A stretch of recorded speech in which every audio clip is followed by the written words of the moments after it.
Listen, as hard as it might be for myself or anyone who sees your videos to believe a trans child wouldn't feel safe outing themselves to you, there is a bigger conversation to be had here. That's regarding his talking point, which I hear not just from people on the right, but also occasionally moderates or even some left leaning people who will say something to the effect of, it does feel like there's more trans and non binary kids than there used to be, so maybe they are kind of being influenced. So I'm here to dispel the fact that there are more of them. I don't believe there are, and I think a good example of what's actually happening would be something I like to call the left-handed agenda. You see, at the turn of the century and going backward, the amount of left-handed people remained relatively the same, and there were not a lot of them.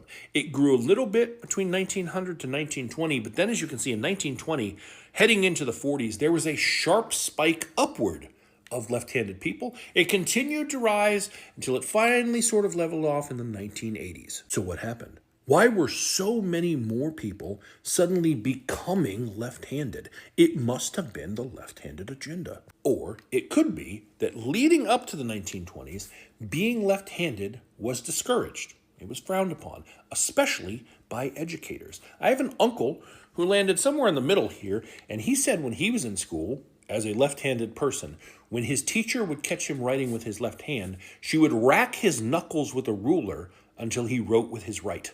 But around the 1920s is when people started saying, what if it's not bad to be left-handed? What if we didn't force people to be right-handed? Throughout time, they figured out things like, what if they're actually using a different part of their brain and that's why their hand works that way? What if it's perfectly fine? And this stigma around being left-handed was lifted. And more teachers stopped making kids be right-handed that were naturally left-handed. And as a result, the amount of left-handed people increased. Or more accurately, a bunch of people who were left-handed were finally allowed to just be left-handed. In other words, they were free to be who they are, and that's what's happening here. As our knowledge and understanding grows, people are feeling safer about expressing who they truly are. Gender is a social construct.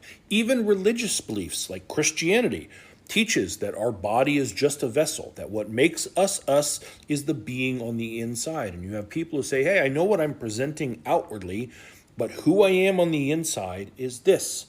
And they're feeling that they can actually express that and live that truth.